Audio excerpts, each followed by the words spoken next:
हर हर महादेव। माता अन्नपूर्णा की जय।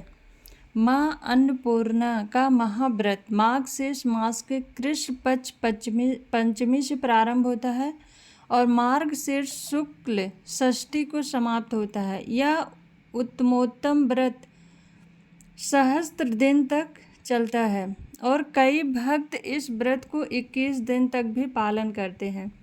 माँ अन्नपूर्णा के महाव्रत की कथा। एक समय की बात है कि काशी निवासी धनंजय की पत्नी का नाम सुलक्षणा था। उसे अन्य सब सुख प्राप्त थे, केवल निर्धनता ही उसके दुख का एकमात्र कारण थे। यह दुख उसे हर समय सताता रहता था। एक दिन सुलक्षणा पति से बोली, स्वामी आप कुछ उद्यम करो तो काम चले, इस प्रकार कब तक काम चलेगा।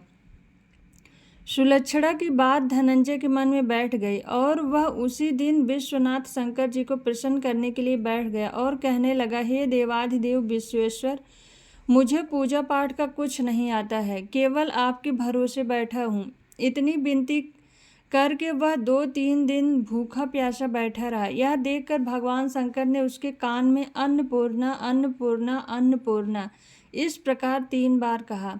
यह कौन क्या कह रहा है? इसी सोच में धनंजय पड़ गया कि मंदिर से आते ब्राह्मणों को देखकर पूछने लगा, पंडित जी अन्नपूर्णा कौन है?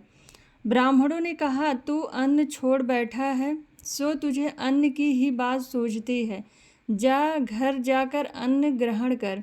धनंजय घर गया, स्त्री से सारी बात कही। वह बोली, नाथ चिंता मत करो, स्वयं शंकर जी ने यह मंत्र दिया है, वे स्वयं ही खुलासा करेंगे, आप फिर जाकर उनकी आराधना करो।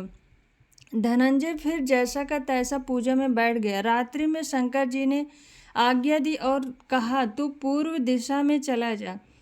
वह अन्नपूर्णा का नाम जपता जाता और रास्ते में फल खाता, झरनों का पानी पीता जाता। इस प्रकार कितने ही दिनों तक चलता गया। वहाँ उसे चांदी सी चमकती वन की शोभा देखने में आई, सुंदर सरोवर देखने में आया। उसके किनारे कितनी ही अप्सराएं झुंड बनाए बैठी थी, एक कथा सुनती और सब मिलकर माँ अन्नपूर्णा इस प्रकार बार बार कहती थी। यह अगहन मार्गशीर्ष मास की उजेली रात थी और आज से ही व्रत का आरंभ था। जिस शब्द की खोज करने वह निकला था वह उसे वहां सुनने को मिला। धनंजय ने उसके पास जाकर पूछा, हे देवियों, आप यह व्रत करती हो?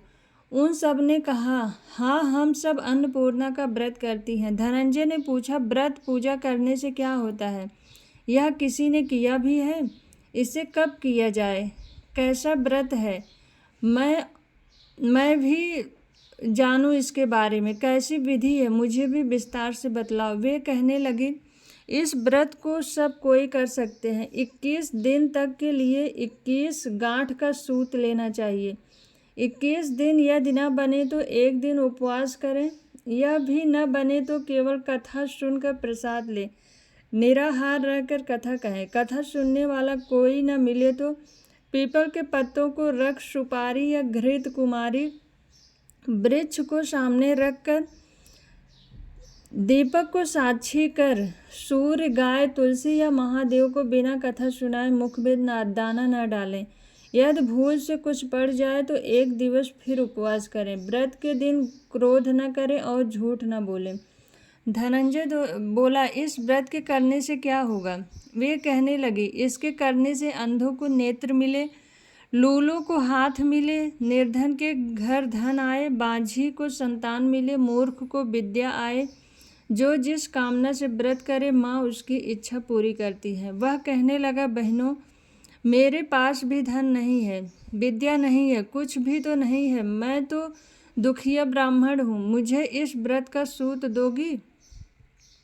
हाँ भाई, तेरा कल्याण हो, हम तुम्हें अवश्य देंगे, ले इस व्रत का मंगल सूत ले। धनंजय ने व्रत किया, व्रत पूरा हुआ। तभी सरोवर में से 21 खंड की सुवर्ण सीढ़ी हीरा मोती जड़ी हुई प्रकट हुई। धनंजय जय अन्नपूर्णा अन्नपूर्णा कहता जाता था। इस प्रकार कितनी ही सीढ़ियाँ उतर गया तो देखता है कि करोड़ों सूर्य से प्रकाशमान अन्नपूर्णा का मंदिर है। उसके सामने सुवर्ण सिंहासन पर माता अन्नपूर्णा विराजमान है। सामने भिक्षा हेतु भगवान शंकर खड़े हैं। देवंगनाएं चंवर डुलाती हैं। कितने ही हथियार बांधे पहरा दे रही हैं। धनंजय दौड़कर जगदम्बा के चरणों में गिर गया। देवी उसके मन का क्लेश जान गई। धनंजय कहने लगा, माता आप तो अंतर्यामी हो, आपको अपनी दशा क्या बताऊं। माता बोली, मेरा व्रत किया है, जा संसार तेरा सत्कार करेगा। माता ने धनंजय की जिह्वा पर बीज मंत्र लिख दिया। अब तो उसके रोम रोम में विद्या प्रकट हो गई। इतने में क्या देखता है कि वह काशी विश्वनाथ के मंदिर में खड़ा है। माँ का वरदान ले धनंजय घर आया। सुलक्षणा से सब बात कही। माता जी की कृपा से उसके घर में संपत्ति उमड़ने लगी। छोटा सा घर बहुत बड़ा गिना जाने लगा। जैसे शहद के छत्ते में मक्खियाँ जमा होती हैं, उसी प्रकार अनेक सगे संबंधी आकर उसकी बड़ाई करने लगे। कहने लगे, इतना धन और इतना बड़ा घर, सुंदर संतान नहीं तो इस कमाई का भोग कैसे करेगा। सुलक्षणा को संतान नहीं है, इसलिए तुम दूसरा विवाह करो। अनिच्छा होते हुए भी धनंजय को दूसरा विवाह करना पड़ा और सती सुलक्षणा को सौत का दुख उठाना पड़ा। इस प्रकार दिन बीतते गए। फिर अगहन मास आया। नए बंधन से बंधे पति ने सुलक्षणा से कहलाया कि हम व्रत के प्रभाव से सुखी हुए हैं, इस प्रकार यह व्रत छोड़ना नहीं चाहिए। यह माता जी का प्रताप है जो हम इतने संपन्न और सुखी हैं। सुलक्षणा की बात सुनकर धनंजय उसके यहाँ आया और व्रत में बैठ गया। नई बहू को इस व्रत की खबर नहीं थी। वह धनंजय के आने की राह देख रही थी। दिन बीतते गए और व्रत पूर्ण होने में 3 दिवस बाकी थे। नई बहू को खबर पड़ी। उसके मन में ईर्ष्या की ज्वाला दहकने लगी। सुलक्षणा के घर आ पहुंची और उसने वहां भगदड़ मचा दी। वह धनंजय को अपने साथ ले गई। नए घर में धनंजय को थोड़ी देर के लिए निद्रा ने आ दबाया। इसी समय नई बहू ने उसका व्रत का सूत तोड़कर आग में फेंक दिया। अब तो माता जी का कोप जाग गया। घर में अकस्मात आग लग गई। सब कुछ जलकर खाक हो गया। सुलक्षणा जान गई और पति को फिर अपने घर ले आई। नई बहू रूठकर पिता के घर जा बैठी। पति को परमेश्वर मानने वाली सुलक्षणा बोली, नाथ घबराना नहीं, माता जी की कृपा अलौकिक है। पुत्र कुपुत्र हो जाता है पर माता कुमाता नहीं होती है।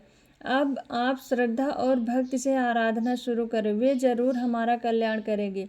धनंजय फिर माता के पीछे पड़ गया। फिर वहीं सरोवर सीढ़ी प्रकट हुई। उसमें माँ अन्नपूर्णा कहकर वह उतर गया।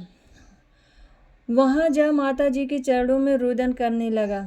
माता प्रसन्न हो बोली, यह मेरी स्वर्ण की मूर्ति ले, उसकी पूजा करना, फिर सुखी हो जाएगा। जा, तुझे मेरा आशीर्वाद है। तेरी स्त्री सुलक्षणा ने श्रद्धा से मेरा व्रत किया है, उसे मैंने पुत्र दिया है।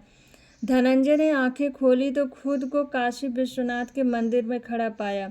वहां से फिर उसी प्रकार घर को आया। इधर सुलक्षणा के दिन चढ़े और महीने पूरे होते ही पुत्र का जन्म हुआ। गांव में आश्चर्य की लहर दौड़ गई। इस प्रकार उसी गांव के निसंतान सेठ के पुत्र होने पर उसने अन्नपूर्णा का मंदिर बनवा दिया। उसमें माता जी धूमधाम से पधारी, यज्ञ किया और धनंजय को मंदिर के आचार्य का पद दे दिया। जीविका के लिए मंदिर की दक्षिणा और रहने के लिए बड़ा सुंदर सा भवन दिया। धनंजय स्त्री पुत्र सहित वहां रहने लगा। माता जी के चढ़ावे में भरपूर आमदनी होने लगी। उधर नई बहू के पिता के घर डाका पड़ा, सब लुट गए। वे भीख मांग कर पेट भरने लगे। सुलक्षणा ने यह सुना तो उन्हें बुलावा भेजा, अगर घर में रख लिया और उनके अन्न वस्त्र का प्रबंध कर दिया। धनंजय, सुलक्षणा और उसका पुत्र माता जी की कृपा से आनंद से रहने लगे। माता जी ने जैसे इनके भंडारे भरे वैसे ही सबके भंडारे भरे। बोलो अन्नपूर्णा माता की जय।